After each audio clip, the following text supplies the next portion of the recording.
you all together because we wanted to be in conversation with you. The True Telling Project has historically worked to uplift um, voices from our communities that don't usually get heard.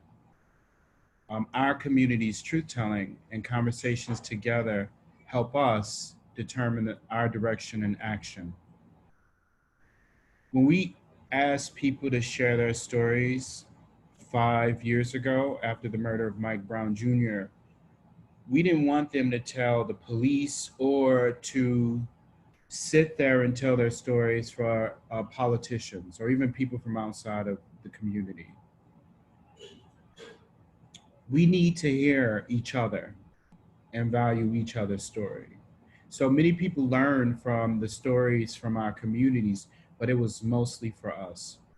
Because what we found out is that when it comes down to it, only community can truly keep us safe. This is why we're demanding the defunding and abolishing of police. Also, because this is a moment where our communities are very vulnerable, and we again have to stand up and demand the halting of police murdering Black bodies.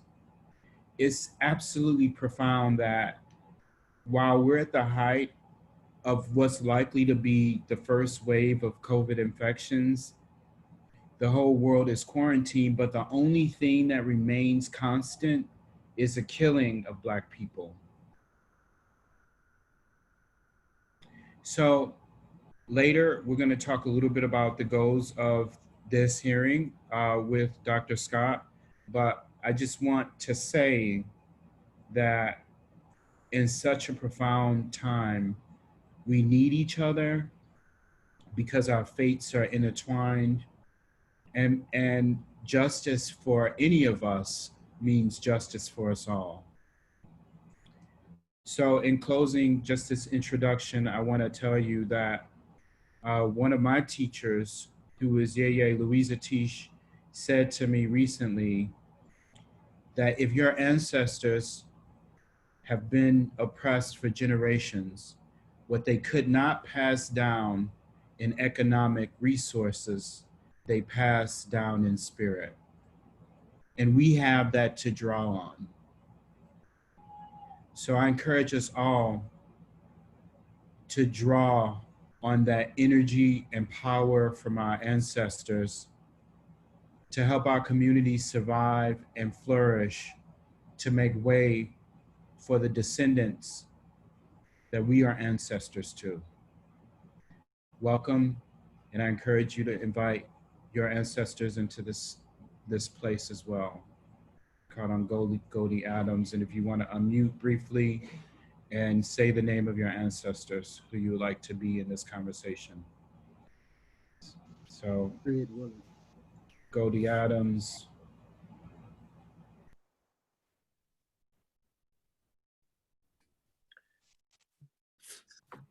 Carrie Bacon. Miss Gregory Pocahontas Pope. Joseph Schuler. William Manrique. Jesse Harris, Purification Harris, Mary Baja.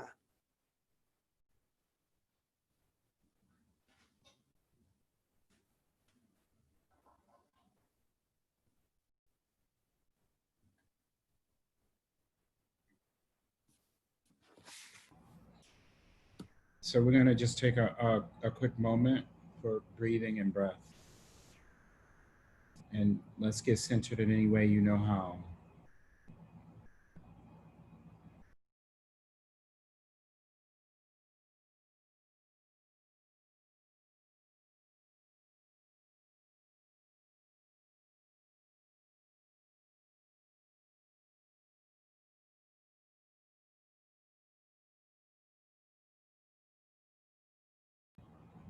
Mm.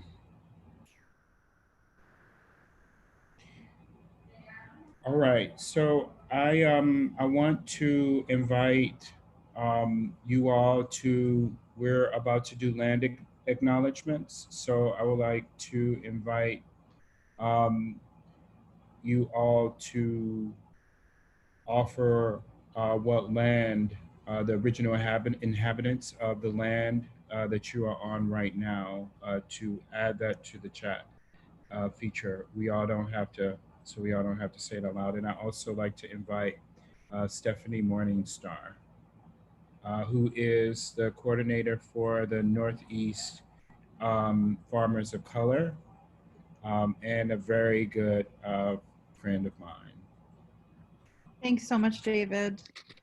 I'm here today from Dish with One Spoon Treaty, and I just wanted to share, as you're sharing the traditional territories that you sit on, just a few thoughts around land acknowledgements. There's something that certainly are becoming more popular to do in front of or in the beginning of an event or a conference. And I do apologize, I can't be on video right now. My internet is very, very, very slow due to some wind passing through this territory. So just a few thoughts around this.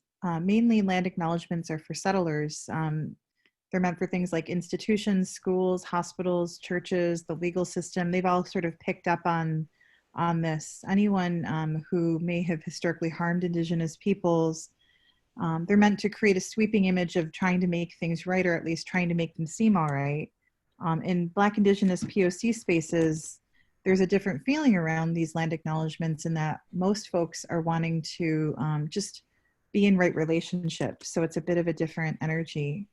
I want to share that land acknowledgements, if they're done in right relationship, can be really so much more. They're a bridge to building relationships. They can be intimate, complex recognitions of our entangled pasts and our futures that we hold together. They can mean the extension of a hand of gratitude and friendship to acknowledge the colonial BS that truly undergirds the institutions that make up our complex, interwoven histories. They can mean the beginning of something bigger, a doorway to an Octavia Butler level amazing future that we can only begin imagining together. They can mean peer-to-peer healing and repair. They can even mean revolution. Speaking, sharing, or otherwise performing a land acknowledgement should be used with the same gravity and respect as a spell, incantation, or prayer. To bring forward the futures we mean to invoke when we envision what a whole and healed decolonial relationship looks like. I suggest that land acknowledgements can offer an opportunity for us to all reestablish our relationship to and covenants with our homelands, the lands we occupy and steward, and our ancestors, if done in relationship with the Indigenous peoples of the territories we occupy. All of this is to simply state that if you choose to acknowledge a territory, you are choosing to invoke a relationship, are standing toe-to-toe with your position in imperialist history, and are speaking a spell to the universe that you will do your best to move forward gently on these lands in right relationship. With that in mind, I want to share an example of a land acknowledgement that we here at Northeast Farmers of Color Land Trust have been crafting. Northeast Farmers of Color exists in the spirit of cultivating systems that allow for spirit and cultural expression to emerge on land and with the land, holding deep respect for the histories and realities of the many nations who call this land home and have deep time covenants with the land we are in collective relationship with. We occupy and serve the territory of the northeast part of what is currently called the United States, a colonial framework constructed upon the living land that is Turtle Island, a region of thriving Indigenous communities and cultures, deep time history, overlapping territories of nations, and the many tribal nations that go unrecognized who continue to struggle through resistance and fighting for rights and access to the ancestral lands they call home, rebuilding their culture. I am honored and grateful to sit here today with you, zooming in from the territory of my ancestral homelands and Dish with One Spoon Treaty, otherwise known as Niagara Falls, the traditional territories of the Anishinaabe, Haudenosaunee, and Neutral peoples. We recognize that acknowledging the traditional territories of the original stewards of these lands is opening a door to actionable reconciliation, repair, and relationship building. We are working to advance land access for Black, Indigenous, and farmers of color with an understanding that the territories we occupy hold the history and trauma of colonization, forced removal, and land theft. We embody and honor this understanding by considering carefully how we engage the lands we may come to hold in our care through the establishment of and continuous consultation with the traditional indigenous leadership of the territories within our service area, by advancing strategies such as cultural respect easements, rematriation, voluntary taxation, and other tools for acknowledging and repairing the complex history of colonization, and by listening and moving at the speed of trust while we do so.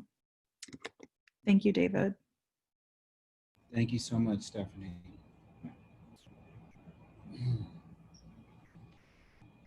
And we're going to offer one of our board members, Shirley Fabre, to also offer a prayer. Thank you, David. Ashe. Thank you, David. Welcome, everyone. This prayer I'm going to offer is in the Islamic Sufi tradition, and part of it was also co-written by Reverend Sarah Henkel of the Community of Living Traditions. Bismillah. May Allah al-Muhaymin, the protector, protect us, preserve us, and shower us with his mercy.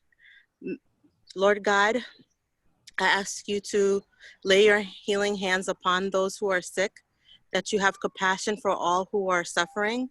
I ask Allah al-Mumin, the remover of fear, the giver of tranquility, the source of faith, that you protect us completely and perfectly, and that you not allow us to go through pain, suffering, or anything that will give us discomfort. At every moment of our existence, be present with us, Allah. In gentle compassion, help us to be present to one another, so that our presence may be a strength that heals the wounds of time. Allow pain to speak and be heard. Give us a hope that is for all people. Allah, Al-Adal, the utterly just, Al-Kabir, the all-aware. Ignite in our hearts the fiery urgency to undo the knots of white supremacy. Unbind all whose faith is taken away by the violence of racism. Unbind all who are immobilized by comfort and complacency. Free us to be believers, believers in the freedom of all people. I ask Allah al-Samad, the eternal, the satisfier of needs, that you place, leave, and continue to grow your loving grace in our hearts, souls, and minds, and that from this, we are from those whom you love and are pleased with. Ameen.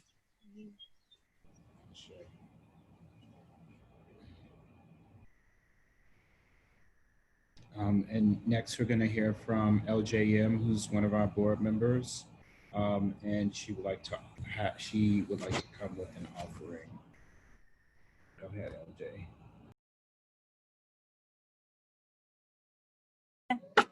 Hello, peace, everyone. How y'all doing today?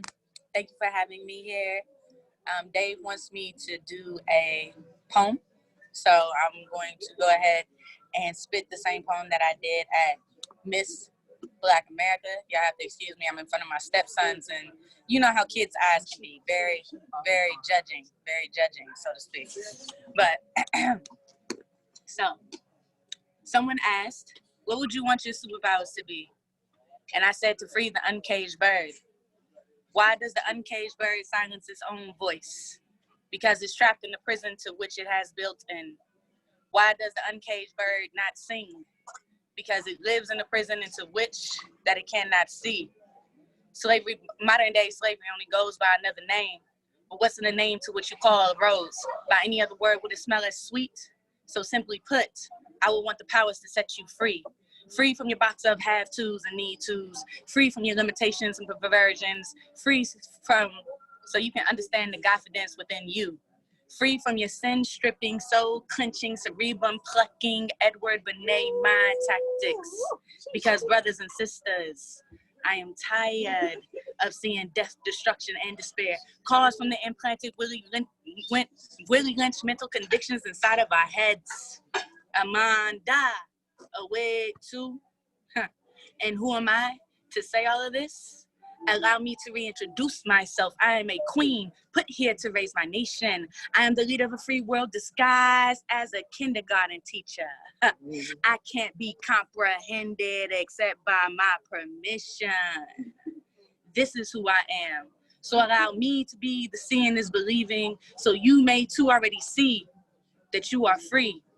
So have the thought, claim your power, and know that the cage doesn't exist. Ashe. Peace, everyone. Hey, you, no. I wrote that a little while back, but I just want to thank Dave and the Truth Telling Project, period, for having me, giving me this platform and allowing me to come on the board and present me with all of the amazing projects. They just had me in St. Louis with some of the protests, and that was powerful in itself because I got to see firsthand not just Black men, but Black women in charge and leading and really doing something for their people. And the way that they did it, they were organized, they had strategy behind it. You can tell that the people in St. Louis are not just out there making noise, but they're pushing for true change, and you can see it. And it's a beautiful thing to finally see activism in full effects, because most of the time around the world, you only see activism in parts, right? You only see activisms in certain portions as to where you only see people marching and protesting. You don't really see them protesting and marching and then legislation being passed and then the action happening. So with St. Louis, we are able to see that full scope.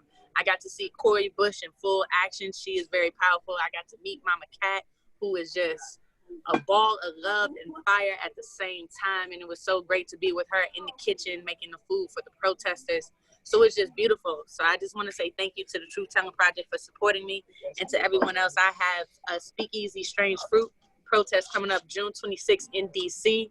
If anyone wants to help sponsor us, because we still have to pay for our drummers as well as get supplies. So if anyone is out there and you all want to help sponsor, please, you can contact me. My phone number is 202-246-4911. Again, that's 202-246-4911. I put my contact information in the chat. But if you know anyone who's willing to sponsor Speakeasy, which is a cultural entity that provides conflict resolution to victims of violence, i.e. we are trauma relief for the hood. So if you all would like to support us on June 26th for our protest, where we will be protesting in front of the headquarters of MPD and then marching down and having a rally at the Black Lives Matter Freedom Plaza. Again, thank you so much, Dave, for this opportunity. And I'm going to go ahead and pass the stage to someone else. Thanks, guys. Ashe. Thank you. Dr. Scott, who's one of the founding co-directors, Truth Telling Project, is going to speak to why we're all here. Thank you so much, LJM. And thank you, Shirley, for prayers. Thank you, Stephanie, for beautiful land acknowledgement. Everything, I feel so much presence at this point. Thank you for the three of you for centering us. Yeah. So hello, everyone, and thank you for being a part of this. I have to give a special thanks to David. I've known him for 6 years, and he's like my little brother. I truly love David, and I truly love everything that the Truth Telling Project stands for. So literally, I called him after waking up from the nap, and I was like, David, I have an idea. We got to do this. And he's like, what? And so I said, we got to pull together people within our community, because the dominant culture is not going to help us. We got to help ourselves. And he was like, well, what do you want to do? And so this is what we're doing here today. What we decided that we were going to do was to invite leaders of BIPOC organizations to come and share what their organizations are doing to support minoritized communities in light of COVID-19. Now, we put this idea together in a few weeks, but it was before George Floyd's killing. It was not before the realization, of course, that we have as a community endured so many killings. I live in Atlanta, and we just had Rayshard Brooks, who was killed last night at the hands of police. So that direct violence definitely traumatizes our community on a consistent basis, two consistent basis. But this whole idea of COVID-19 is also a form of direct violence on minoritized communities. So we wanted to engage leaders of BIPOC organizations in discussions about what you're doing, how you're helping your specific communities develop a sense of resilience in the face of COVID-19. The more we learn about this disease, the more we learn that we don't know very much about this disease, but there are some things that we do know. For example, I did some research and I was literally shocked. I'm not going to go through all of it with you, but the degree to which COVID-19 impacts minoritized communities, BIPOC communities, from a social perspective, financial perspective, environmental, healthcare perspective on so many different levels, not to mention the fact that it is adding an entirely new level of trauma to those of us who have lived with perpetual trauma in this country for centuries. So I am delighted to have you here with us, and I believe we have about 10 to 12 groups who are going to be represented by the persons who founded and or are leading those groups. And Dr. Melinda Salazar is going to introduce the speakers today, and then we're going to hear about 5 to 6 minutes from each speaker. So I will turn it over to you, Dr. Salazar. Thank you so much, Amani, and thank you so much for spearheading this initiative that has brought so many people together from all corners, north, south, east, and west. It's a wonderful effort to bring people together to hear their voices and to speak the truth. I am a retired associate professor of women's studies and teacher education. My background is a first-generation Colombian American woman with Muisca indigenous roots. And I also serve as a co-director for the Truth Telling Project and am equally deeply appreciate Dave for all the work that he has brought in providing a venue for people to speak their voice and tell the truth. I'm going to be introducing people briefly. I'm going to introduce you by name and give a little background of your organization first. And here we go. Stephanie Morningstar already gave you a little bit of information about the Northeast Farmers of Color Land Trust, and what I'll add to that is their collective vision is to advance land and food sovereignty throughout the Northeast through permanent and secure land tenure for people of color, farmers, and land stewards who will use the land in a sacred manner to honor ancestral dreams. Thank you for being with us, Stephanie. I'd like to introduce Trayam Pollard, who is the founder and CEO of We Push for Peace, a Minneapolis-based nonprofit that offers many services to the community, including holding job fairs, assisting with resume writing, offering resources to child support issues, GED help and resources, assisting with food and household needs, and also currently working with young men and women on gang prevention and violence. So welcome. Willard Lett will be speaking to you from my home state here in New Hampshire. He is the male co-chair of NCOBRA and has formerly served as the Northeast Regional Representative for NCOBRA. He's been active in social justice work, both locally and nationally, for many years. Jody Geddes is currently the Healing Circle manager at RJOY. RJOY stands for Restorative Justice for Oakland Youth, and she's also a poet and a writer. We then have Mama Cat, AKA Kathy Daniels, or Kathy Daniels, AKA Mama Cat. And LJ, everything that you say about her is absolutely true. I also had the pleasure of standing in her footsteps while she was doing some amazing cooking for lots of people at the reparations convening this past August in Ferguson. Mama Cat is a retired Navy wife. I think she's still a wife, but she's retired from Navy. Mother, grandmother, great-grandmother, a humanitarian activist, and the founder of Pot Bangers, an organization that feeds local community in the St. Louis area. I love this quote that Mama Cat can be found saying, We are pot bangers. We bang revolutionary pots, and the revolution is love. I have the pleasure of introducing a longtime friend and colleague, Sherry Mitchell. She is an Indigenous rights attorney, author, activist, transformational change maker. She is a citizen of the Penobscot Nation and the author of a wonderful book I highly recommend called Sacred Instructions. Next is Keith Slaughter, an assistant professor, psychology, religion in the Interdenominational Theological Center. His church is Beloved Community Church, and the spelling of his church highlights in uppercase letters the love in beloved and the unity in community. So wonderful to have you with us. Next, I'd like to introduce PJ Andrews, who works at the U.S. Baha'i Office of Public Affairs based in Washington, D.C., where he coordinates the office's collaboration with individuals, organizations, agencies in the U.S. and is engaged in public discourses and policy advocacy directed towards racial justice and racial unity.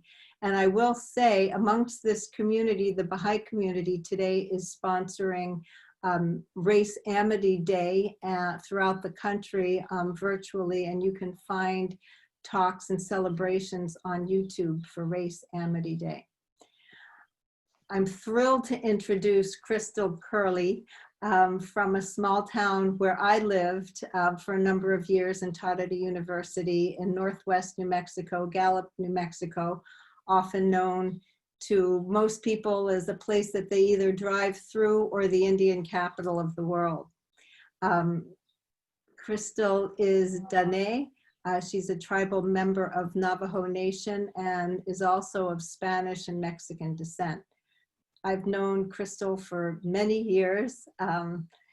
She has been helping her community since she was 14. I may have known her from that time. Her training background is in working with people in underage drinking prevention, suicide prevention, media literacy, and anti-racism work. Crystal holds a degree from the Santa Fe University of Art and Design in filmmaking, and she has been combining both her experience with community engagement and filmmaking to make the public aware of Indigenous issues such as alcoholism, mental health, environmental racism, and intergenerational trauma. Welcome, Crystal. I would like to introduce to you Phyllis Phillips from Peace Harmony Mission, whose work it is to help those in need and encouraging people who are down. The organization teaches love can conquer all by spreading unconditional love to all. And not final yet, but Bernard Lafayette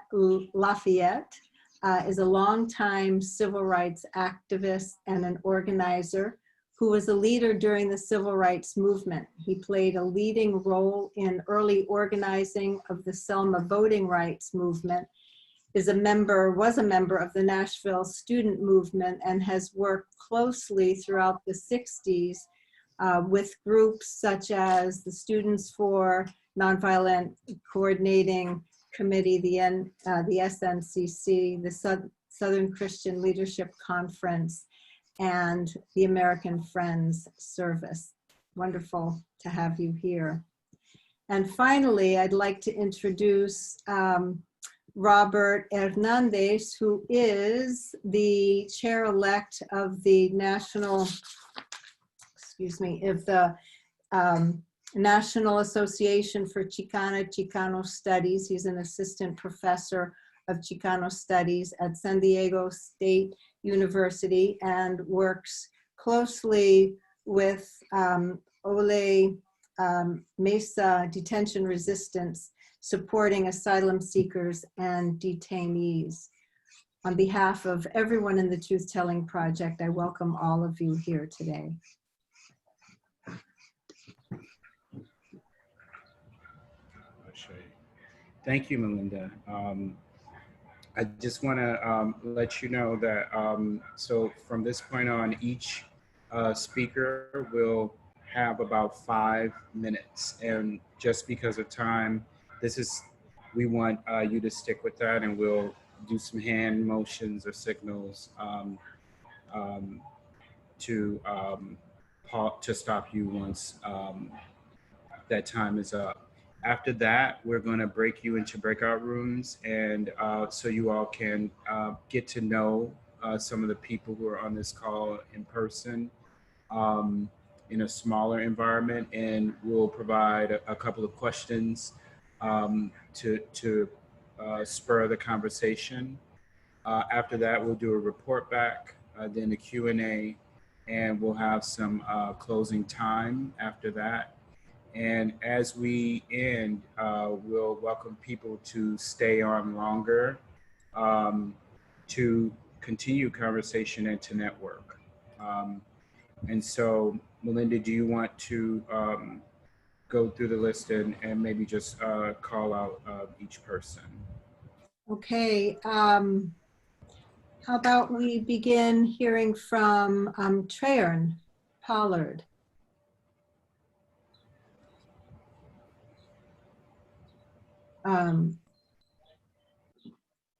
Is Trayern Not here.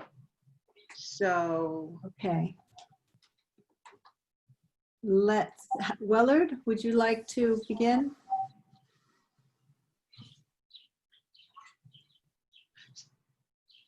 So do you Yes. want me, if you would like, I'd be more than happy, Melinda, to go down the list and ask the speakers, and that way I can tell them specifically what they might want to talk about. Would that help? Okay, please do. Okay, yeah, no worries. So I'm just going to start where you started at the very top with Stephanie Morningstar. And I am going to ask if Stephanie will please share with us a little bit more about your organization.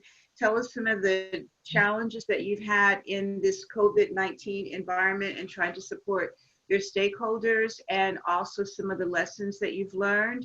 I am going to be timing everyone. And so to let you know, when you are at the 4-minute mark, you're going to see this little hand pop up in my square, and that'll know that you probably need to wind your 5-minute presentation up. So let's go ahead and start with Stephanie, please. Hi, thanks. I also have my, one of our board members, Christine Hutchinson, is joining me today. Okay. There's Christine. Thanks so much for being here. I do have slides, but I can just kind of go off my slides. So as you shared, our vision is to advance land sovereignty in the Northeast region through permanent and secure land tenure for Black, Indigenous, POC farmers that will work with the land in a sacred manner that honors our ancestors' dreams. I would say that one of the biggest challenges we have is the fact that we have a lot of unhealed relationships between Black and Indigenous peoples. The system has been working ourselves against each other for quite some time, obviously for capitalist commodification and violence. So that's been one of our biggest challenges within our in-reach and outreach, is just ensuring that we are respecting the fact that we are an unceded territory primarily, and how to navigate land and food sovereignty with Black, Indigenous, POC farmers when there are there's a lot of work that is still yet to be done between our communities. So that's been something that we've addressed through the foundation of our Indigenous Consultation Protocol, which is something that is a keystone in the work that we're doing, and is certainly setting some bars in the Northeast for how other land trusts will act upon the land as they continue to transact upon unceded territory. So our aim is to not replicate colonial harm in that work by truly engaging Indigenous communities and traditional Indigenous governance, both recognized and unrecognized federally. We're in the beginning stages of that work as far as doing our environmental scans and all of our preparation, and we're beginning some outreach to some of the traditional governance across the Northeast, which is quite a large territory, obviously, large region. As far as COVID response is concerned, I mean, other than that, just land access in and of itself is quite a challenge. But as far as COVID is concerned, as we all know, our communities, our Black, Indigenous, POC communities have been deeply, deeply affected disproportionately by COVID, both farmers and folks who just are in our communities. So many of our folks obviously are frontline workers who are essential workers doing the work that many people need to have happen, you know, healthcare, frontline responders. Our farmers are definitely losing income in some respects, but we've responded really well, I feel, collectively, and that's really truly the way that the mechanisms for us have been working is collective response, not just siloed institutional response, but working across our communities. That being said, one example of that is our COVID-19 Farmers Skill Share that we've been doing every other Sunday since March 15th.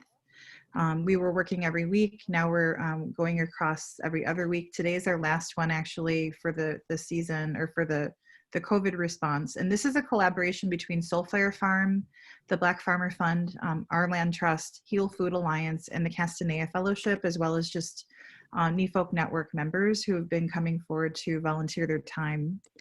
Some of the content has been responses by healers, physicians, herbalists, for tools, coming up with tools for organizing our communities around food and health, strategies for wellness mapping, managing anxiety, mind-body stress connections, and immune support. We've had presentations on economic injustice and the evolving nature of aggregation and distribution of food. And then we also offered a Spanish First Skill Share for team management and leaderships for migrant farm workers. We are also promoting our Black Indigenous reparations map for Black Indigenous farmers, and reparations have picked up quite exponentially through COVID, as well as through the Black Lives Matter movement that's starting to really pick up speed. We're working on advocating for Black Indigenous farmers in our, and especially with COVID relief grants. We've been at the table at many different organizations advocating for not just inclusion of Black, Indigenous, POC farmers in these COVID relief grants, but prioritization of those of BIPOC farmers. And I'm happy to share that we collectively, between the Black Farmer Fund and Northeast Farmers of Color, as well as a few other organizations, have successfully advocated for a $100,000 grant across the Northeast to go to 100% Black, Indigenous, POC farmers. And we keep just advancing that, whether it's through grants or through policy development. Another way that we're working is through our webinar series to ensure that we're advancing our organizational goals throughout COVID without having to travel. We've done 3 webinars so far, one on reparations, one on cultural respect easements, and another, we have ones coming up on Indigenous consultation, the Black Farmer Fund, cooperative land tenure, personhood, heirs property, and Black land return. It's been quite successful. We've had over 1,500 people pick up on the webinar series so far. Thank you, Stephanie. Oh, you're welcome. Thank you. Okay. So we have 11 speakers. So if you guys remember, I'm going to do this hand when you have a minute left. When you see thumbs up, that means that that's 5 minutes for you. So thank you so much, Stephanie. I also put into the chat what I'm asking each speaker to cover, if that's going to help you a little bit. And then one other thing is that we're going to have Q&A at the end. So if you will please type your questions into the chat, Melinda's going to go back and review those at the end and ask you to share your questions. So now, how about Wallard of Incobra? Can you please share a little bit about your organization and respond to the questions I put in the chat? Okay, thank you, Dr. Imani. Let me look over here in the chat. My name is Willard Lett, and I bring greetings from the National Female Co-Chair, Mashiriki Jawanza, and Male Co-Chair, Cam Howard of the National Coalition of Blacks for Reparations in America. My role is as the male co-chair of the Education Commission currently. And one of the things that, well, NCOBA basically is a coalition of organizations who form to do grassroots organizing, advocacy, and education around the issue of reparations for the victims of African chattel slavery here in the U.S. And our focus in terms of COVID-19 has been to lift up in the media and in our discussions with folk that how policy decision impacts end up being blamed on personal deficiency outcomes. We look at conditions for marginalized communities in the U.S., African people in particular, but marginalized communities in general, where conditions such as being employed in vulnerable positions, in addition to poor health status, are attributed to disproportionate deaths from COVID-19. And these outcomes are generally blamed on personal behavior deficiencies. You know, they talk about how maybe folk don't exercise, or maybe they don't eat right, or eat the wrong kind of foods, and you know, that kind of, they drink too much, those kind of things. But they neglect to mention the impact of policy decisions on health outcomes.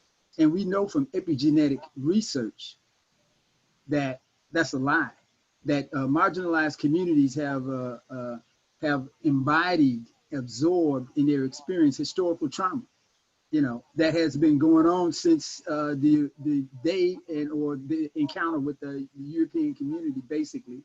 And this historical trauma, what happened back then, can be and is transmitted across generation. There's transgenerational transmission of this historical trauma. And we all know that stress, physical and mental distress has a negative impact on health outcomes. And these negative impacts can be, it's been established scientifically that these negative impacts can be passed down genetically through changes in gene expression in people. So those are marginalized communities that are under constant stress, constant terror over long periods of time, their health is impacted negatively. We all know that when your body is awash in cortisol, neonephrine, and adrenaline in a chronic state, you know, all the time, then that has a negative impact, and it ends up being expressed in the list of conditions that generally people raise up to say that, oh, well, this is why these marginalized communities are being impacted worse by COVID-19. Diabetes, obesity, heart problems, all those things can be traced back to this epigenetic impact of the war on African people that has been going on since they arrived. As part of what we see is that when you look at this epigenetic discussion, we see that within the genes in DNA, there's something called telomeres at the end, and that at the end of DNA cells, and they're shortened from being in this toxic mix that results from people having, you know, being hypervigilant all the time, worried about, you know, responding to the stress of racism. And even the, what do you call the factor for COVID-19 morbidity and death of old age is impacted by this among marginalized communities, because there's a condition or an experience in science that's called weathering, where over time, being under this constant stress, it weakens your immune system and it makes you more susceptible to problems. So we want to change, what we've been doing is working to change the dialogue so that people are not blaming marginalized communities who are actually victims, and those people who are concerned about it not using charity, but they're doing this from a sense of justice because it's wrong and we need to change. Okay. Thank you. Thank you so much. I just made a note that I got to connect with you. Are you in Atlanta? No, I'm in New Hampshire. Oh, okay. Or I attended an NCOBRA event with David, and it was here in Atlanta. So the whole transgenerational trauma thing is like right up my alley. So thank you so much. So thank you to Stephanie and to Wallard. I'm going to ask Jody if you will please speak next and tell us a little bit about Our Joy. Hey family, can you hear me well? Yes, thank you. So I'm being mindful of my tone. I have a 9-month-old. So I'm hoping she doesn't have a power nap today. My name is Jody Geddes. I serve as a Healing Circles Manager with Restorative Justice for Oakland Youth, otherwise known as Our Joy. A lot of my work is around the design and implementation of what was over 12 restorative justice healing circle spaces that centered African American healing, but also called in POC folks as well as white allies. And so some of those spaces can be identified as affinity spaces. So our queer and trans people of color circle, our sister cipher circle for young women and girls, our Black male circle, and a few circles partnering with the library spaces because we recognize that was a safe space for many young people in our community, especially young folks between, let's say, like from age 12 and up, that probably wasn't going to get on a train or a bus and come to our office in West Oakland. So trying to find spaces to continue to support folks. During this time, those circles have been reduced to about 5 circles. And so because they're virtual, right? So thinking the libraries aren't open, as well as they don't have the kind of relationships we might expect libraries to have with young people, knowing people's parents and them directly, that doesn't exist. So it's a little bit more challenging to hold those spaces. And so currently we have our Sister Cipher Young Women and Girls Circle, our Black Male Circle, Elder Circle, Queer and Trans People of Color Circle, our Youth Circle, and our newest circle, our Women in Reentry Space. And all of these circles happen virtually weekly. I think for us, it's been really interesting because I think our work has always been really demanding. I feel like my staff has done a really great job transitioning over to virtual spaces. I think some of the challenge was the assumption that strong relationships inherently can't exist because of the use of technology. And so I've had to really challenge staff, for example, to think about even the work that was happening in Ferguson and how there were these large relationships and connections with an international community and how that's also happening right now.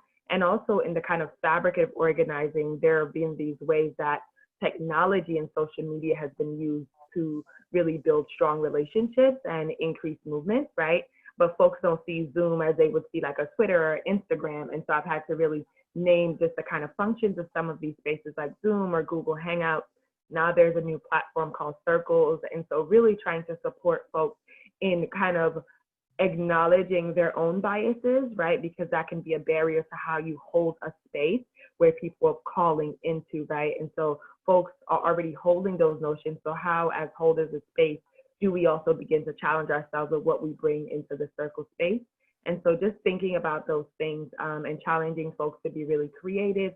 I think some of the areas, honestly, is the continuing engagement with young people, just asking you to complete like a Google form to collect information that we have to get in as a part of our data is a lot more challenging. Being able to push some of our funders, particularly county funders, to recognize like, yes, you're giving us this money to give work, to do this work, and there are real barriers to something like a Google form, right? Like when there isn't a level of intimacy, if there's a new young person coming to a group and they're saying, fill this demographic information out, right? And also sometimes using language where there isn't a space to explain it or have a conversation.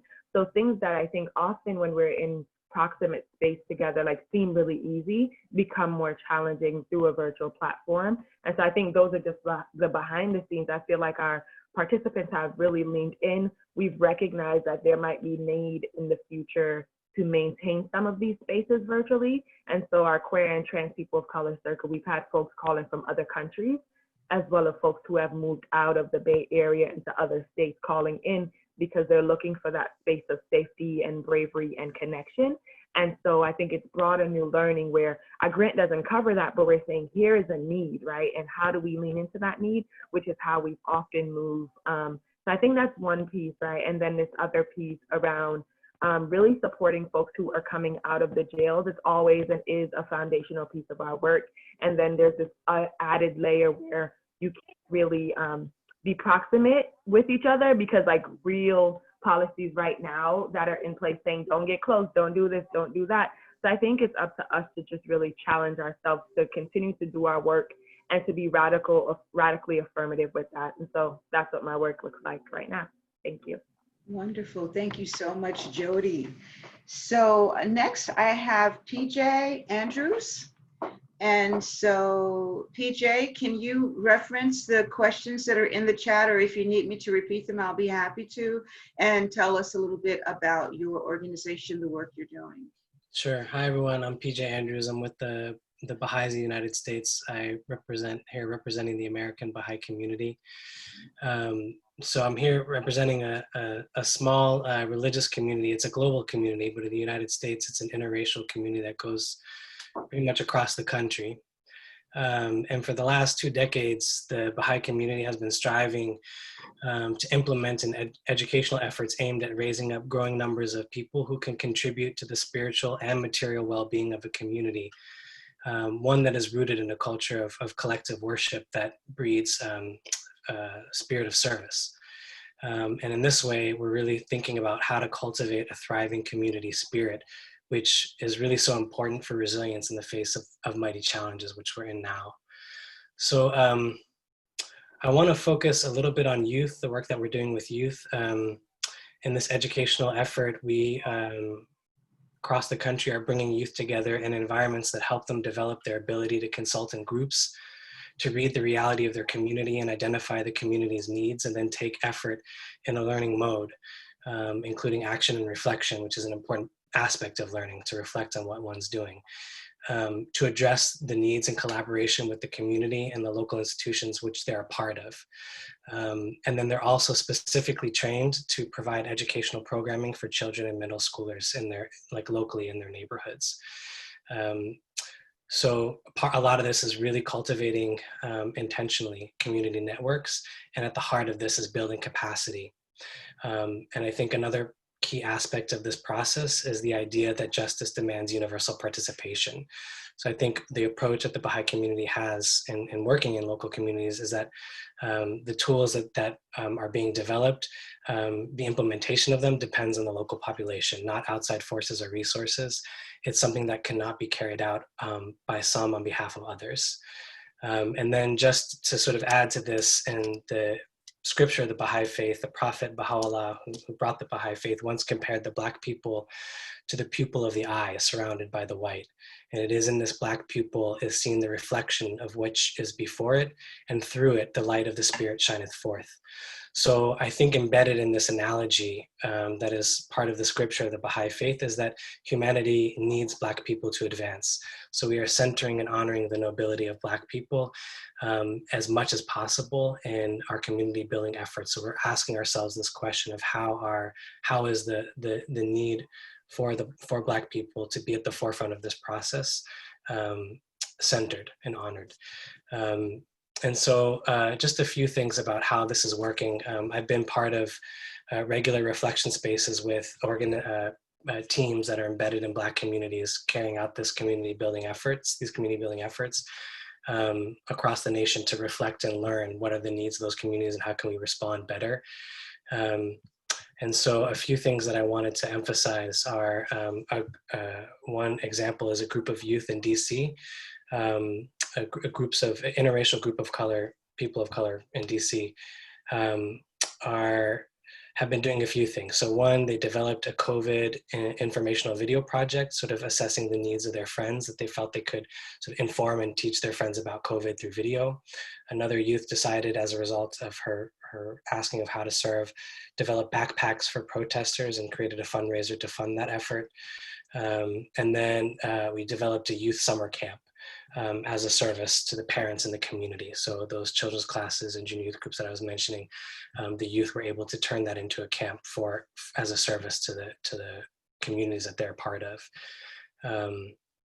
And then I think another thing that maybe Jody was referring to is the question of technology.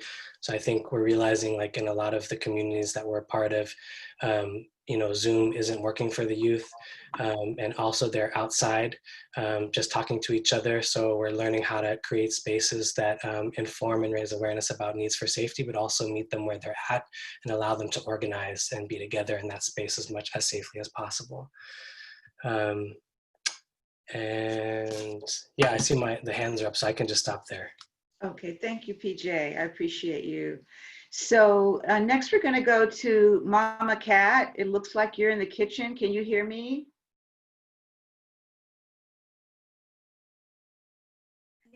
Oh, hi. So I don't know if you were, or I don't know if you're able to follow the chat or not. Can you hear me? Well, Okay, wonderful. yes, I'm in the kitchen. So can you tell us a little bit about Pot Bangers and what you're doing? And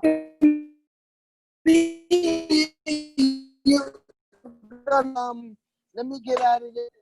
All right. You cutting off though. You're cutting off. Hello? we can hear you. Okay, because I couldn't hear you at first.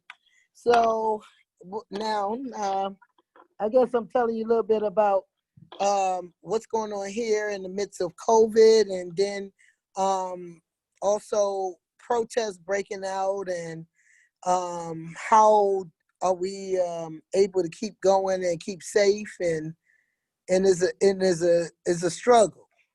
Let me just say that. We have right now we're in the kitchen getting ready, going in the spirit of Ferguson front line. I'm preparing for a Sunday family dinner for the protesters on the front line. So that's what I'm doing right now. And also getting ready for an amazing swearing in of Ella Jones, who is the first African-American as well as the first woman mayor of Ferguson, Missouri. So that's like a huge deal. I'm honored to be asked to be a part of that. But, you know, COVID, wow. At one point in St. Louis, 100% of COVID deaths was Black people. It's not so much no more, but it's still a very dangerous disease that's affecting people. So we got to be real careful about how we are moving, especially getting out and protesting, and so many bodies around you. So you got to stay covered up and, you know, keep people as far away from you as possible, but letting your voice be heard. So, you know, we getting hit with a double whammy around the country as Black people. But if we sit down, then they won. Right. So it's a lot that we're dealing with. But we got some young people that were babies during Ferguson. And I got a 17-year-old and a 19-year-old whose voices are being heard around the world right about now. And they'll be here in the kitchen with me in a few minutes because they want to come and help me out. But yeah, in St. Louis, it's still a battle. It never stopped though. You think about it, from Ferguson, it never stopped here. It's just that the media stopped covering it. Because the battle been going the whole time. So it just like, you know, it's nothing new here. This is our reality. Okay. Well, thank you. We continue to wish you Godspeed with everything that you're doing. I hear nothing but amazing things about you and your work. And I know you're in the midst of preparing for dinner now. David, were you going to say something? Yeah, I was just, Mama Cat, can you speak to the work that you do with the unhoused? And Absolutely. how, Lafayette? Hi. Okay, so that's David went out. So David, you know that during 2014, are you guys still there? Yes. Okay. I wasn't seeing no pictures. I was like, ah! But so in 2014, when Michael Brown was killed at the hands of Darren Wilson in Ferguson, when I came out of my house the day after, because I had an obligation, I couldn't come out the day that it happened. And I came and I seen so many reflections of myself. But what can I do to try to help ease things? How can I be a part of you know, not so much healing, but allowing people's voices to be heard? And I'm a chef. I've been a chef for many years. And that's where Pot Bangers, my organization, got started right there on the streets of Ferguson, because I never met a soldier that can win a war hungry. So I began to serve the protesters on the front lines. And that led into a situation where young man, Antonio Martin, was killed by Berkeley police in that season. And we, came together as an activist community, and we raised money to help this mother bury her son. And I thought about when our son, who passed away 14 years ago, what did I need in that moment, right? I needed people to love on me. That was the only way I could begin my healing. Am I healed all the way? No, but I was able to, have that love just give you so much strength. And so we did a repass. And unfortunately, we did more than 50 since then in the St. Louis area for families of young people killed. We found that we had extra food. So I'm not from St. Louis, and I didn't know where to go. And someone led me to where our unhoused family is. And so relationships was built. So fast forward to 2020, I am the founder and CEO of Pot Bangers Feed the Body Mission. We're a nonprofit organization, and we serve the unhoused. Each Thursday, I cook 150 meals here in this kitchen. We package everything, and we go out on the streets, and we love on our unhoused family. We can't do the way we used to do pre-COVID. Actually, I stopped for a couple of weeks because we had to reconsider how we was going to take care of them and keep ourselves safe. Because anytime I go on the street, they're going to come and hug me, and that's just it. So I can't allow that because I'm my health is compromised. So I cannot do that. But we was able to, redirect ourselves, and just like, hey, I got to take Thank you. that out there, Mama Cat. And all right, cool. Oh, so you're going in and out, but I think most of us heard you. Thank you for your amazing work, and hopefully you can hear me. I can't tell.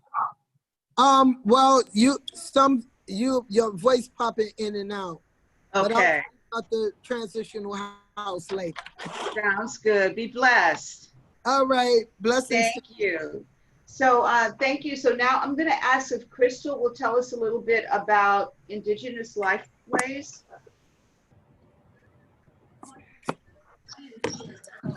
Hi. Hi. Hello, my name is Crystal Curley.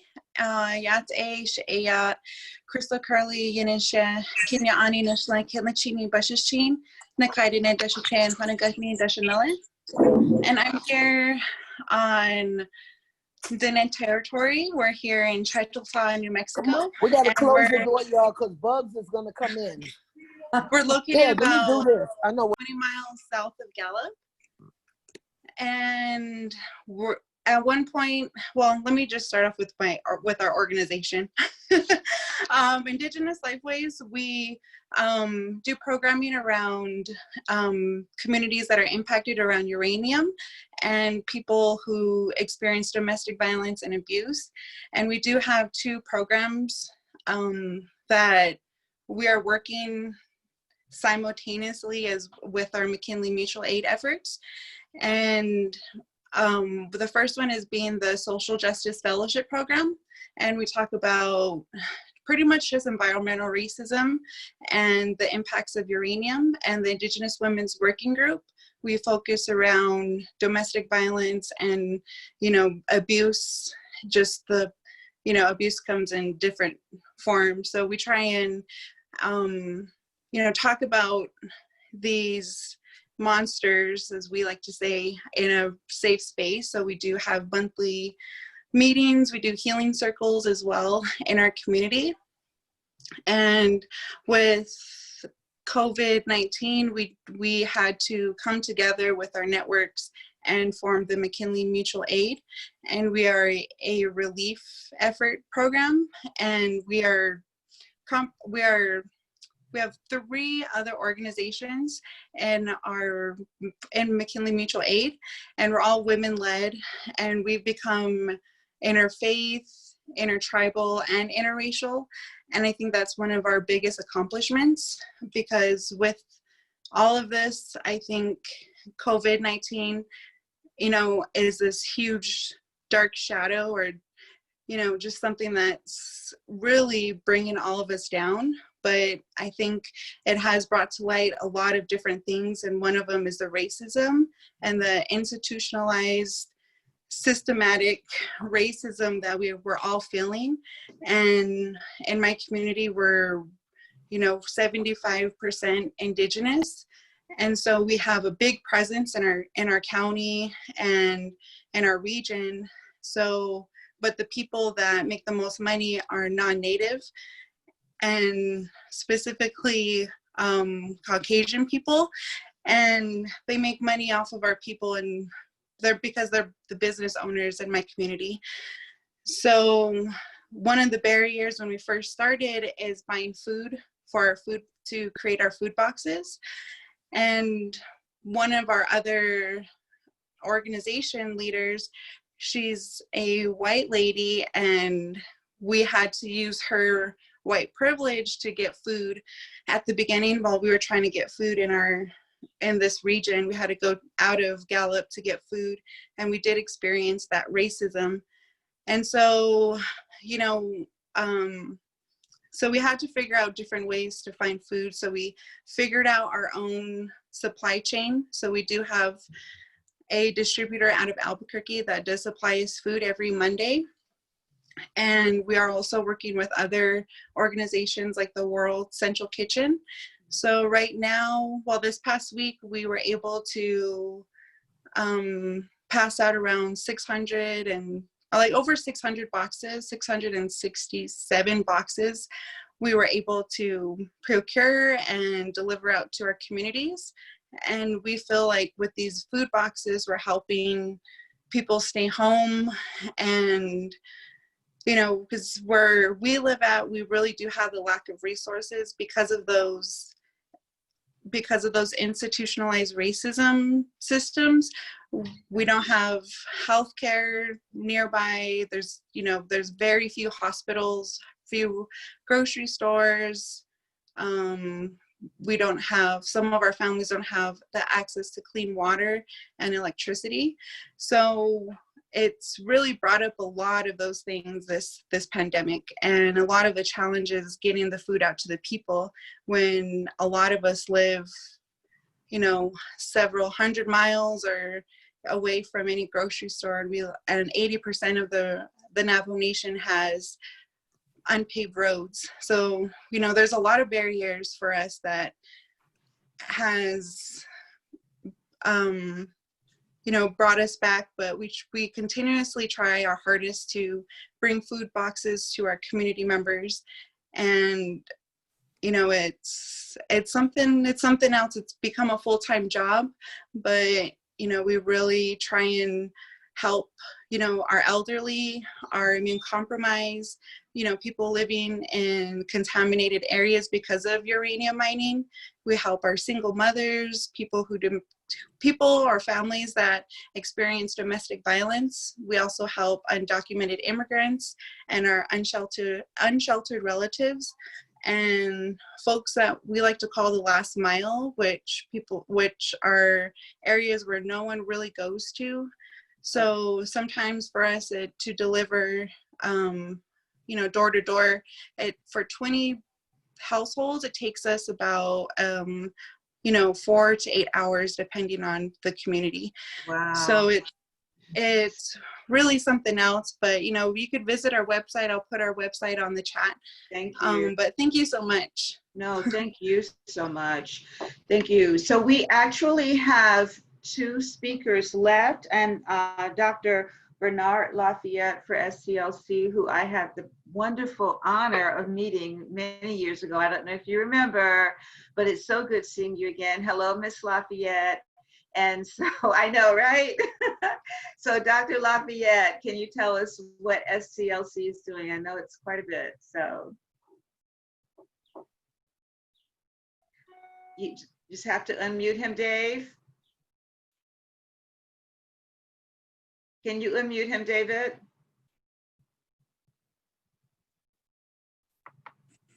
I'm not able to unmute him for some reason. He's Try not. that. Oh, there we go. Can you hear me now? Yes, sir.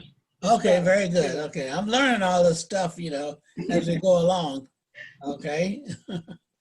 Well, first of all, I want to say this is a great idea, and I have really learned a lot from each of you.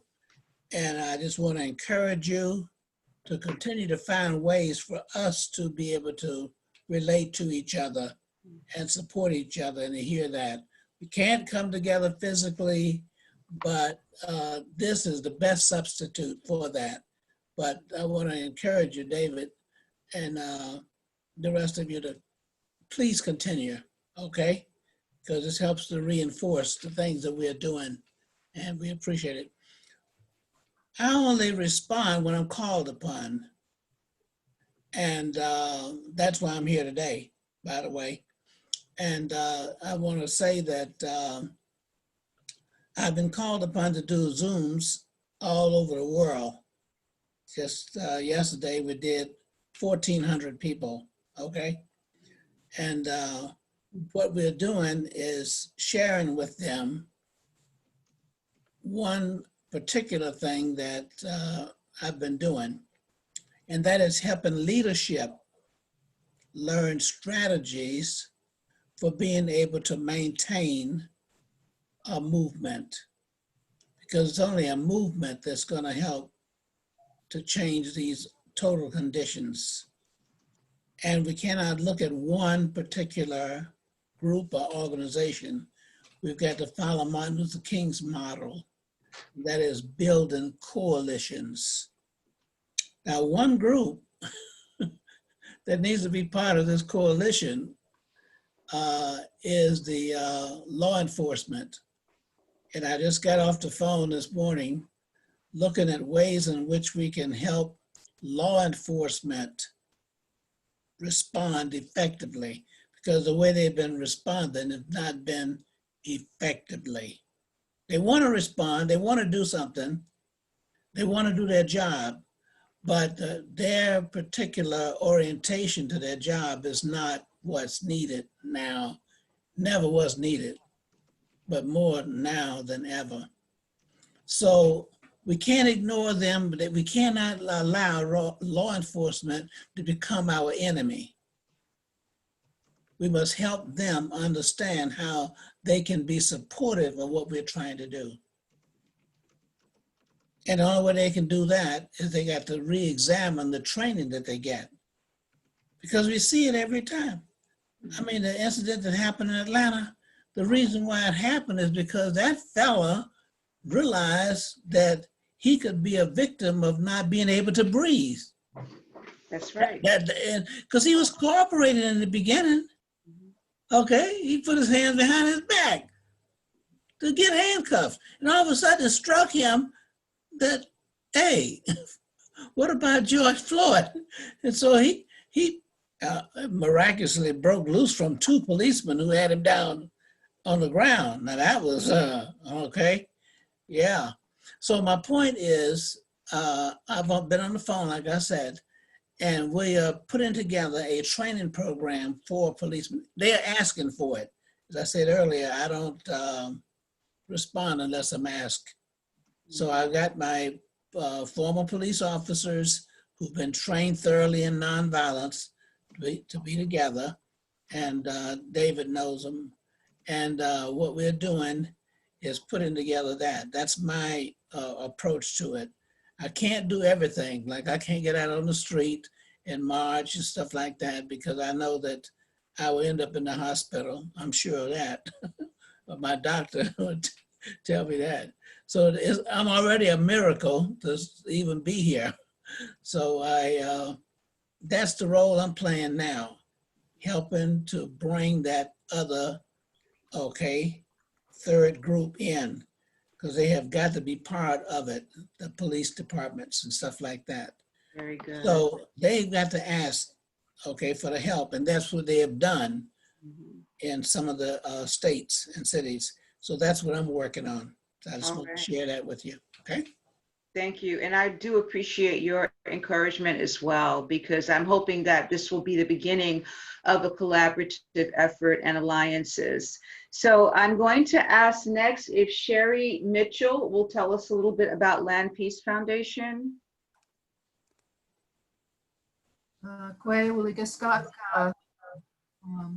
Andali we see one of Hamugwasit and Ajio Panawapskewi, Dona Banamukawasu, Snell Banawapskewi, Nagakakagu, Snell Tibayak, Nalita Hazu and Diane. Hello, my name is Sherry Mitchell, and I'm from the Penobscot Nation in Chwabanaki territory.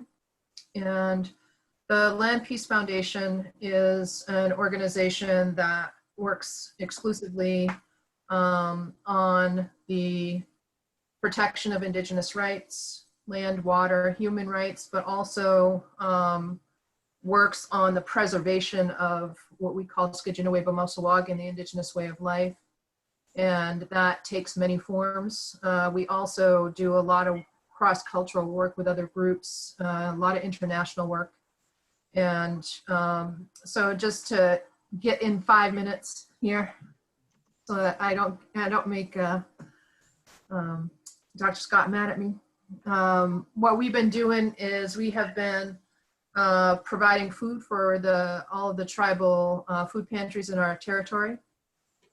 We've given out a considerable amount of funding for food to make sure, because some of our communities are food insecure and they are in remote locations, so they have a harder time accessing food. And so we want to make sure that that was baseline, that we had everybody had some food security, because another thing that happened was that a lot of the tribal communities here, they shut down they closed their borders so that nobody could get in. And we've been providing PPE for not only the tribal health clinics, but also for tribal elders.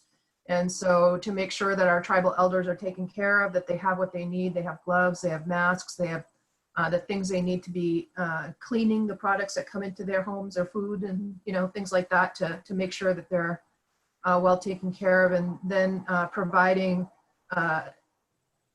more individualized financial support to those who are just have a need that can't be met any other way.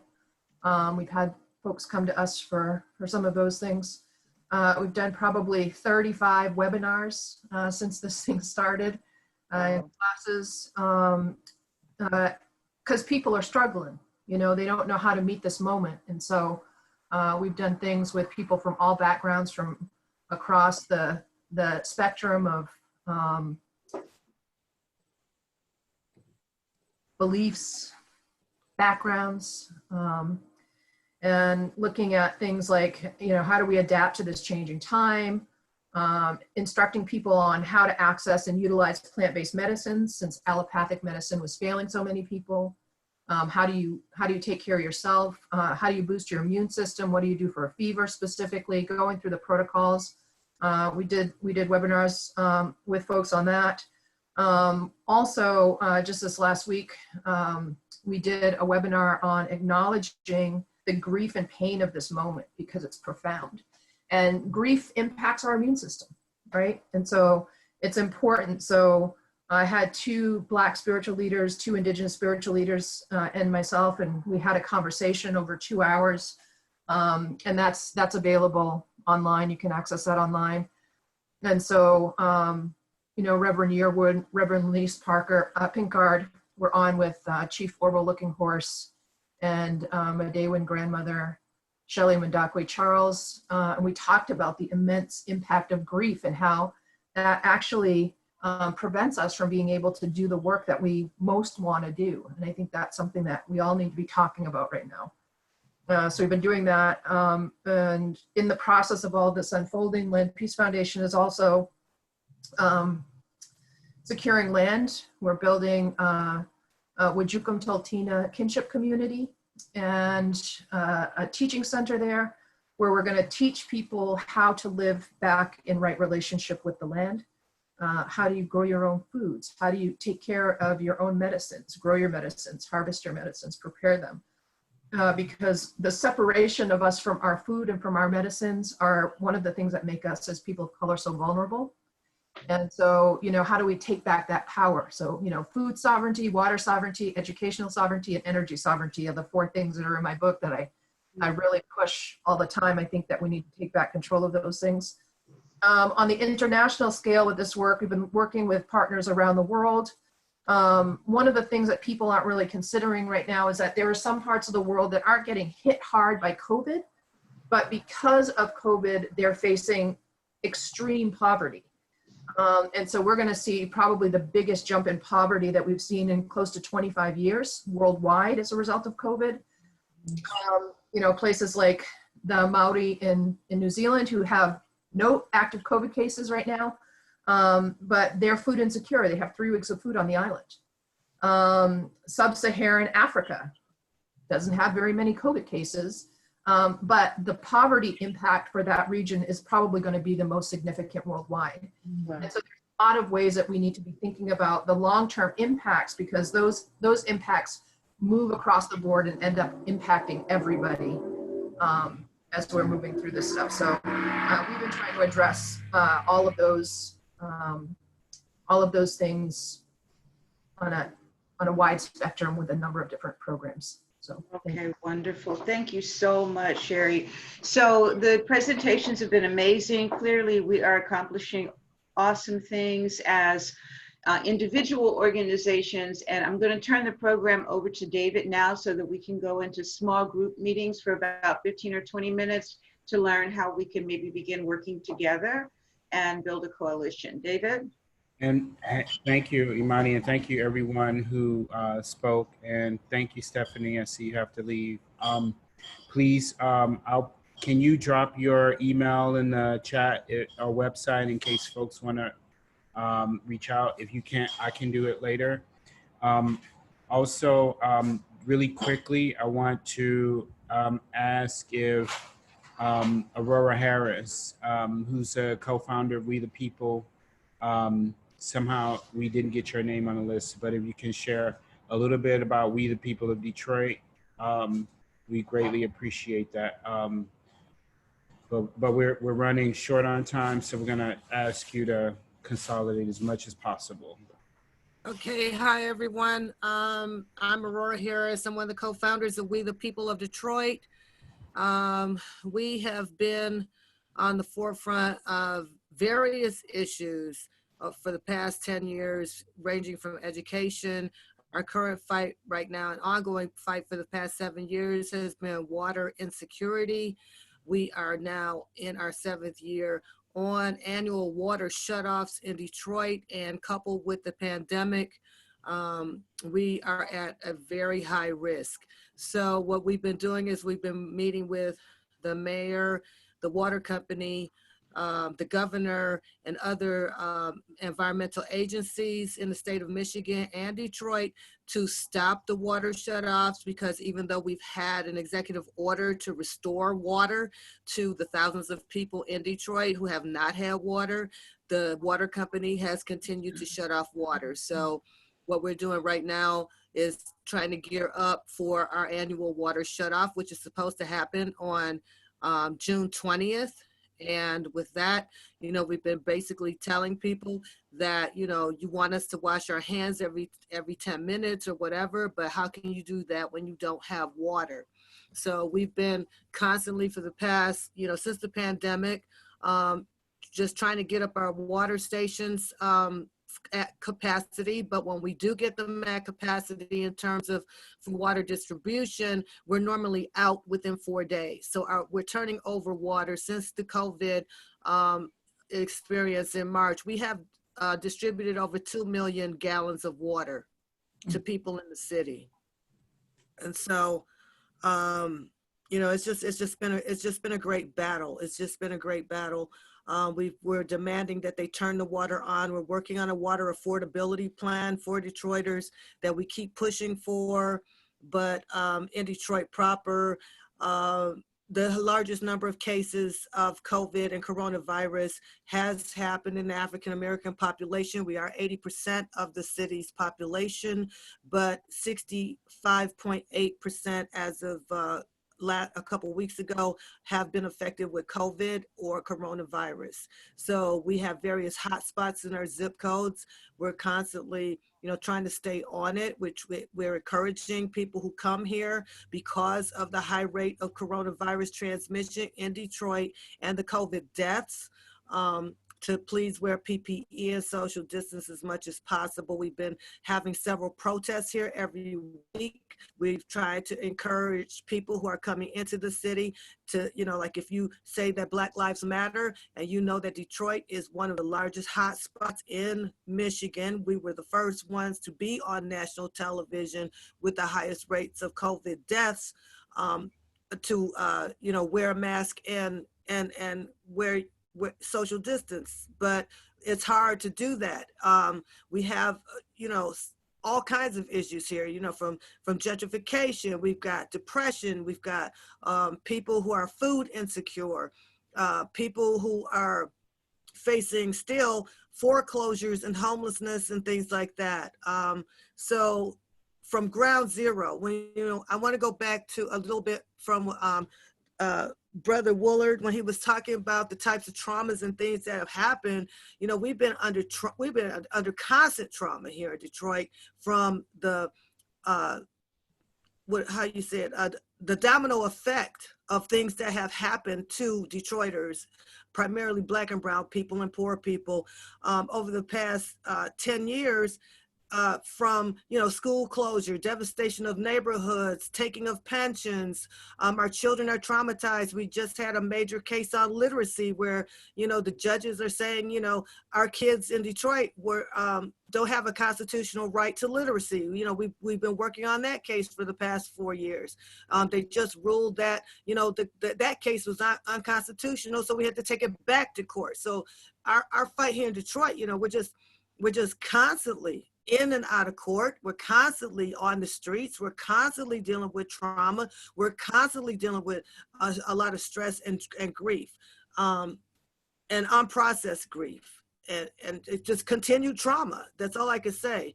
But with the water situation, it's been really a terrible thing that we cannot convince our governor, our mayor, to put in a water affordability plan. And with the COVID-19 and the coronavirus rates here, it's been really devastating. It's like every block, you're experiencing a death or 2 or 3 or 4. In my neighborhood, I've had at least 5 or 6 people back to back, that people I grew up with and things like that who have passed away.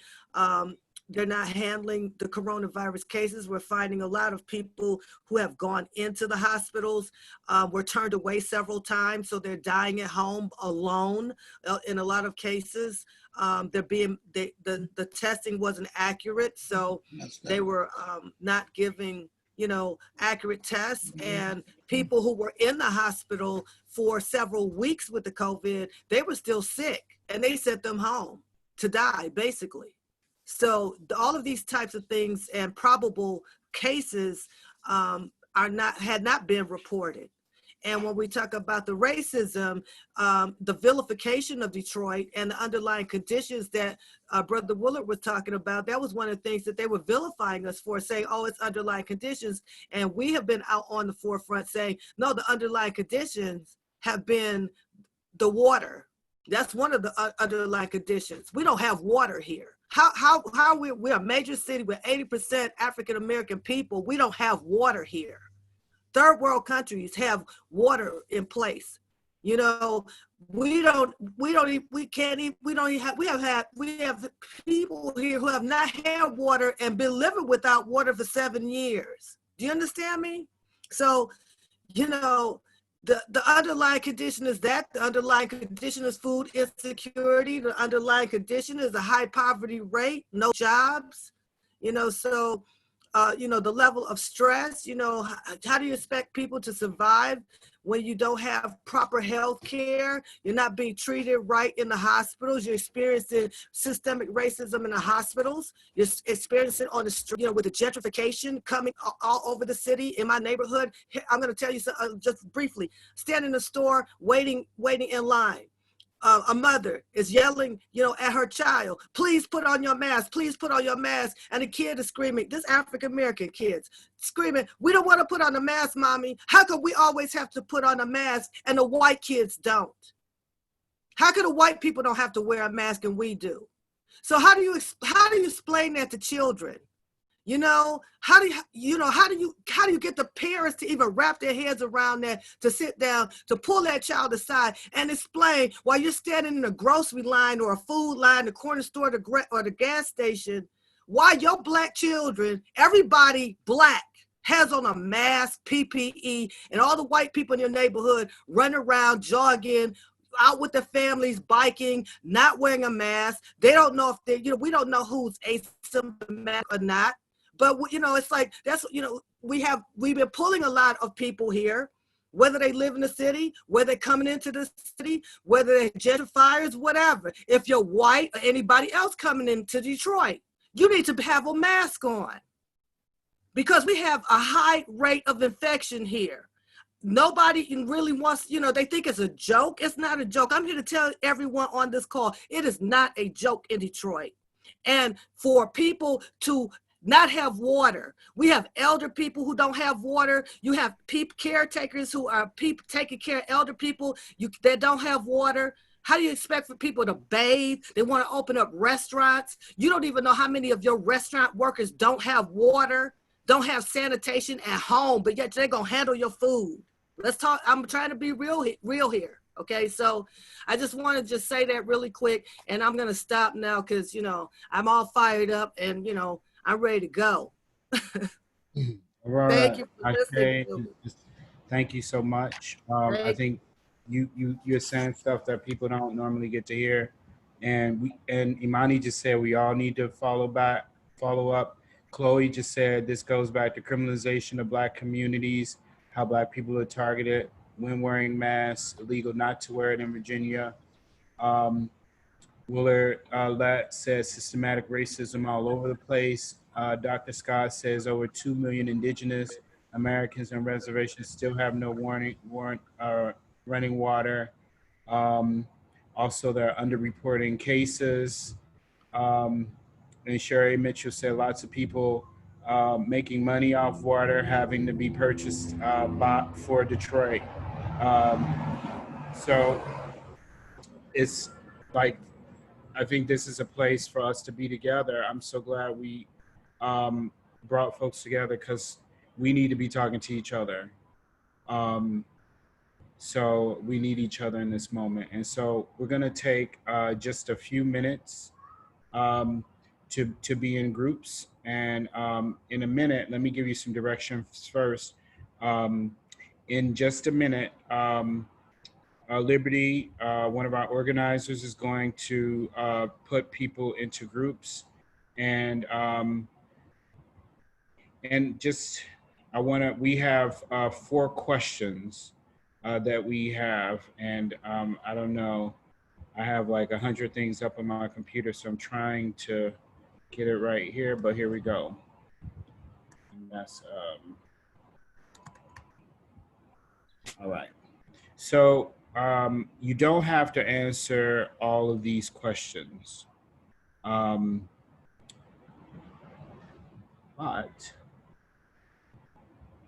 the questions we were looking at, I'm posting them right now. How do we encourage confidence and trust in minoritized communities? And let me just make sure that everybody get those. How do we encourage confidence and trust in minoritized communities with regard to engaging in safe practices, including wearing masks, social distancing, taking tests, and then taking vaccines? And I think this is really important for people from impacted communities to lead in answering these questions. How do we support long-term post-COVID survival in minoritized communities, educating about proper nutrition for lifestyle changes, legislating for structural inequality in healthcare, education, employment systems, encouraging outreach for mental health support, preparing for employability. How do we motivate youth to become passionate about supporting community needs and initiatives? And how do we drive legislation to reduce highly deleterious effects of COVID-19 on members of these traditionally disenfranchised and minoritized community groups? So I'll also send these questions in. We're gonna have a little bit less time in our groups. We're running low on time. We're trying to stick with the time. But I also, so Imani, I'm sorry, Liberty, if you can open up the groups, and we're gonna go for about 10 minutes, and please give everybody a chance to talk. And there'll be a True Telling Project facilitator in each group. So you ready, Liberty?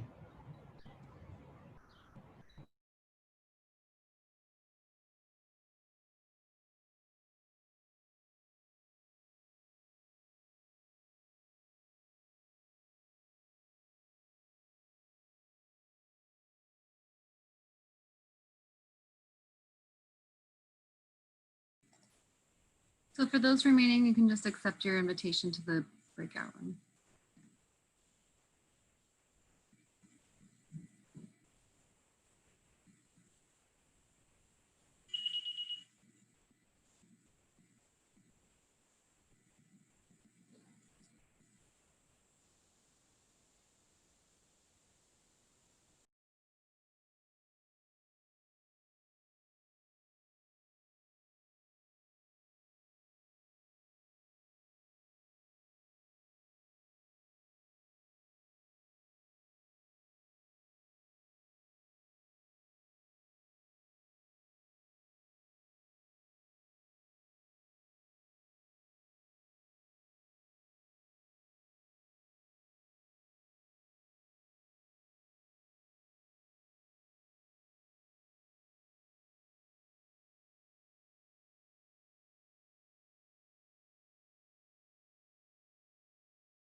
Hey.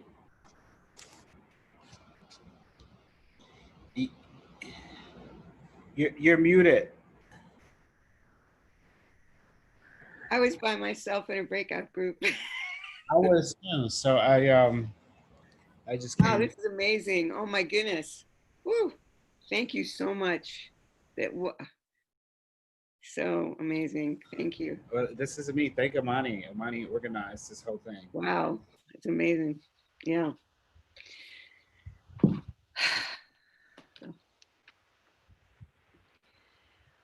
whole issue of the water is really speaking to me. Yeah. Yeah, we've been working with Aurora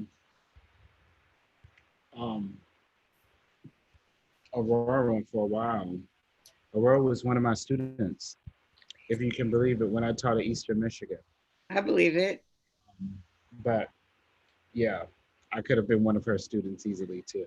Mutual mentorship. Let's face it, this is the way it is. We yeah. I'm so glad you came. You're on Oh here. yeah. Me too. Water, that was the main issue in Palestine. Many people don't hear about that, but that is, it's just, and living out in New Mexico, of course, you know, the water.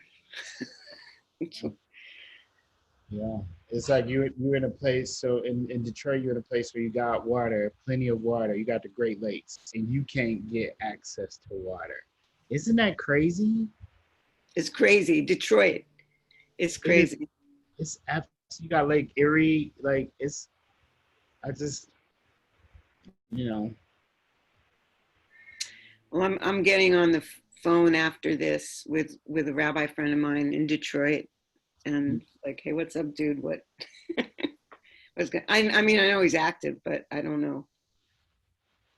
and we, the people of Detroit, are a really amazing group. They've, I'm sure he knows them, but I will make sure.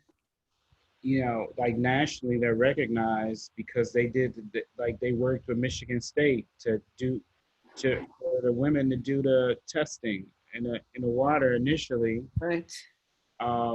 Because there was issues with the water, and then I they were, remember that. Yeah, yeah. that was. And then the city and the officials was like, no, that don't count as real.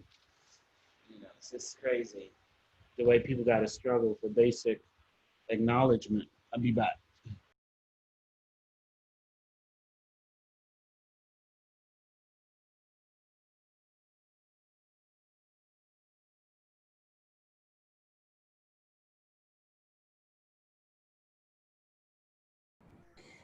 And so, so from your, one thing I didn't mention is I wanted people to take a little bit of notes, but that's okay. So if someone from each group can just share a little bit about, and I'm gonna say gems that come from the group. If you hear something that was repeated or said before, just for time's sake, you don't necessarily have to say it. But as you introduce yourself, you can just make sure to just say a little bit about yourself before talking if you haven't done that yet or haven't been introduced. Um, and also feel free to drop stuff into the chat feature too if you don't want to talk, and I'll make sure to read it. So group one, or whichever group would like to go first, can we hear some gems? And I see Chloe, and Chloe is the director of digital organizing and our assistant director at Truth Telling Project. Go ahead, Chloe. We really wanted to hear more from Aurora, so we kind of echoed her sentiments in our group, and it just all boiled down to, again, building trust in the community and working through inequities that exist in different communities of color.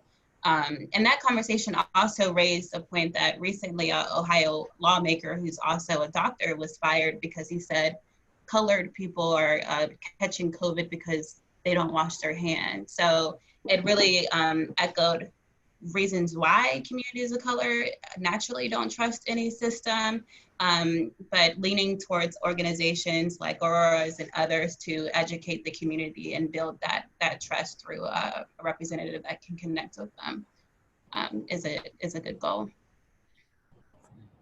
Thank you, Chloe. Sherry? I was actually in that group as well, and I just wanted to say that I think that for us, the important thing is bringing people back to the land in relation to knowing and understanding their food and their medicine. And so, you know, preparing those systems, creating those systems and those communities for, you know, one of the goals of our big project is to create a huge community apothecary of traditional medicines. And so that gets to almost everything on your list other than legislation. So.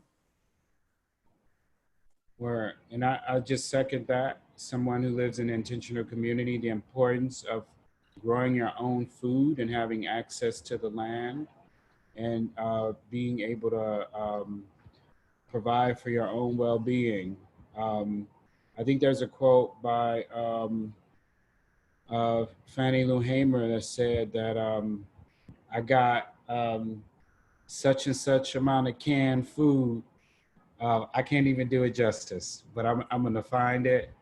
But she was basically saying, can't nobody make you a slave if you can control your own food and have access to your land. Other thoughts? I see Melinda in group one said, bringing people back to the land, food, creating those systems. Naomi Sherman is saying, so much of what folks are describing resonates with calls for police abolition. Sure enough. The importance of especially BIPOC communities taking on responsibility and getting the necessary resources for keeping people safe and well. Dave, I'm just recording what I'm hearing in the group so that everyone can have access to it. Okay. Willard.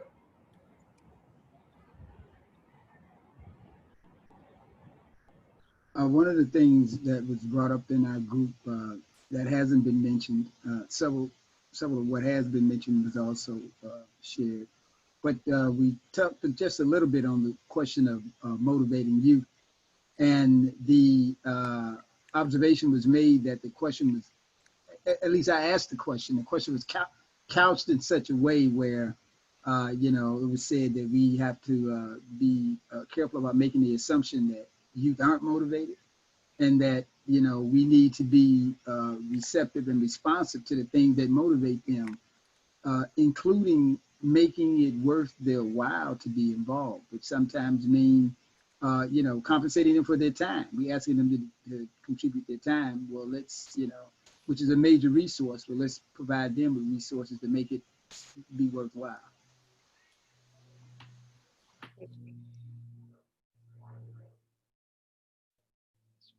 I was trying to upload into our chat session some of the comments that came from our session, because we also dealt with motivating youth, and for some reason it's not allowing me to paste it. So I'm going to send them to you, Melinda, since you're pulling together all the notes. But we had some really great ideas.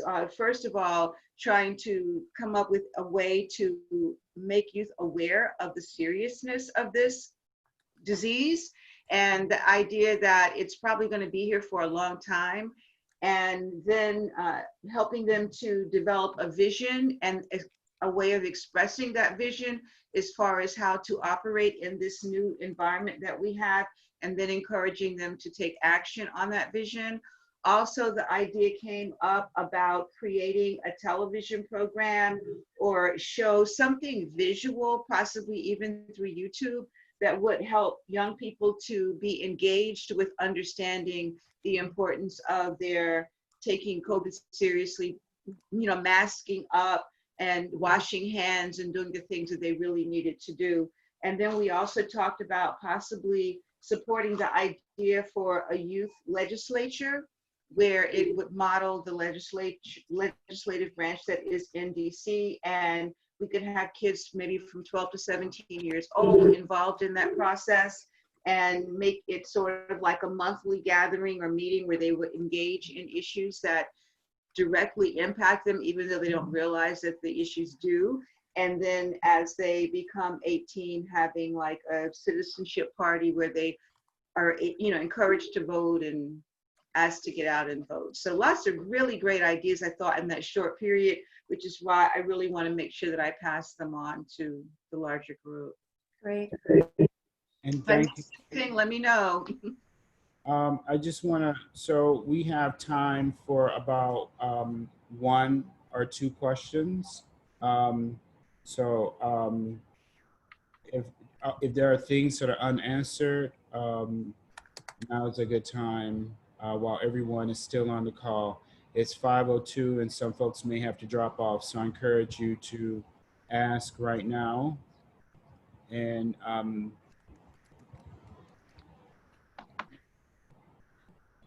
so I would like to know what we're going to do with this. Like, you know, what are we going to do about creating this collective organization or collective support system for each other? Because the groups, the organizations are working pretty much on their own, but many of the challenges are common. So what can we do to support each other as we continue to move forward, given the fact that, once again, we really don't know how long we're going to be dealing with this. So in the midst of dealing with the whole racial conflict pandemic, we were also tasked with dealing with the healthcare pandemic. I want to point out that Patricia mentioned Dr. Lafayette's nonviolence for police. And, you know, I want to second that. I saw a course that Dr. Lafayette is also teaching. I just wanted to close, one of my closing remarks, and I'll just say it now, was that if we don't like really know and study like the history that we went through, and histories that our leaders have taken us through and led us through, then we won't know some of the things that they've done to help us survive. And one of them I learned just from being in conversation with folks like Dr. Lafayette is around land, and how through the civil rights movement, Black farmers offered spaces for many of the groups to gather and come together. Um, and and I think that's one of the earliest or one of the long lines of like mutual aid networks. And those are the same networks that we often use when we organize against things like police violence. And there are some of the same networks and increased networks that are being like activated to respond. But also thinking about how people have time at home. And it's a lot of people who want to do stuff and are less busy because they have time at home, and they can do a lot of things to support technology and support organizing in this moment. So, you know, all you have to do is look at Minneapolis or the Twin Cities Mutual Aid Network. There's a website for it and an app, and it is astounding the amount of like things that they categorized and networks that they described. They did it in a week and then created an app. So like I am like, this is a scary moment. And thank you, Sherry. And I think Sherry also has a comment really quickly. Go ahead, Sherry. They can put anything in an app, right? Even how to avoid communities of color. So, which they've done. And so one of the things that I think resonates for me because of the work that we've already begun is really working cross-culturally with one another, because there are so many purposeful strategic divisions that have been placed between us. These constructions of colonization and lateral oppression against one another, that taking this time to really work deeply on some of those issues in meaningful circles, I think would be really, really important so that we can come out of this a more unified front. Mm-hmm.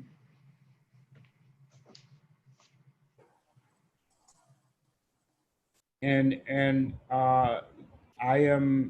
I think the Truth Telling Project is definitely open and willing to continue like offering a gathering for folks to come together and report back and share. And you know, I see when people share their needs out loud, it's like growing up, we used to have prayer meeting and people would pray out loud. And by the end of that meeting, some of those people's needs would be met because we didn't heard what they prayed about and what was on their hearts. So I do think we have to close now. And I just want to just read the little closing that the networks that we've been using for mutual aid to each other are the same that we use to fight racist, deportation, create sanctuary, fight against desecration of sacred and communal lands and neighborhoods from corporate extraction, to save our water for so many Black and brown indigenous communities across this land. And we have to do it, and we have to know that we have internal healing or need internal healing. But we all have like the most at stake because we'll collectively be impacted because of where this world is. We're teetering on the edge. And I truly believe that only we can keep each other safe. Only community can. And David, I just want to say I second the idea of coming back together. If that, thank you for that. Just to, I know we didn't come to any particular idea, but I'll just say that. So I was going to mention too as well, we're going to be doing an evaluation. You'll be getting an evaluation. We're going to ask for your ideas for moving forward. And one of the things that we were thinking about doing is maybe even asking each organization or each group to share stories that we can start putting up on our website about, for example, when Aurora was talking about the water situation, like getting the stories out there of what people are dealing with is going to have a major impact. And I definitely think we need to come back together because we need support as well. Like we're supporting others, but we're individuals too, right? So we need to be able to support each other or in a position to.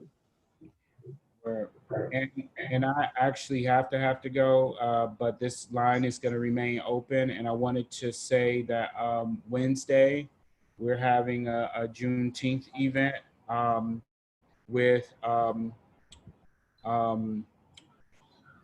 Professor Margaret Burnham from Northeastern Law School, Willard Lett, myself, and Leah Penniman from Soul Fire Farm. We'll be talking about truth and reparations on this coming Wednesday.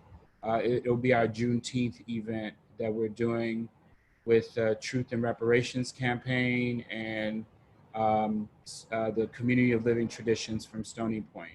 We have a flyer that we will send to people on this call. Wednesday, it's at 5 o'clock, right, David? Right, 5 p.m. Okay. And we're closing with the Satis chant. Yeah. So yeah, we wanna close with a Satis chant, and I'll just say if you can just say it after I say it, or actually, Chloe, do you want to close us out, or I'm just calling you out real quick? I was gonna record it for social media purposes, but you can lead. All right. It is our duty to fight for our freedom. It is our duty to fight for our freedom. It is our duty to win. It is our duty to win. We must love and respect one another. We must love and respect one another.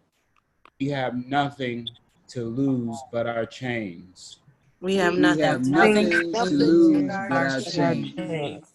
It is our duty to fight for our freedom. It is our duty to fight for our freedom.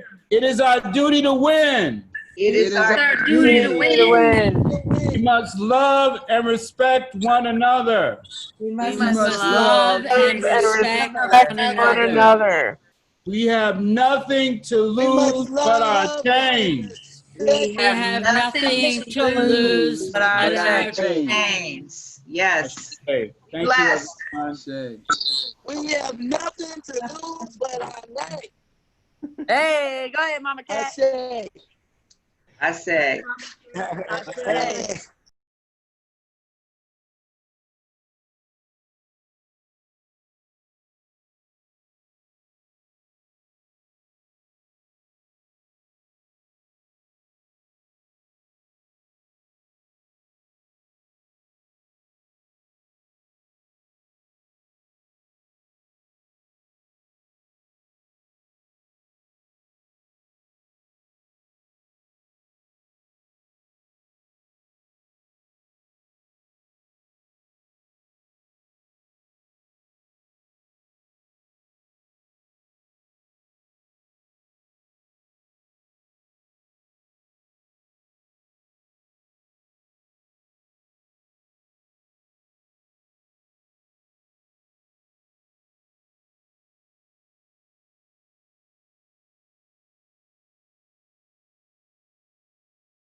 All right. So, Yes, take care.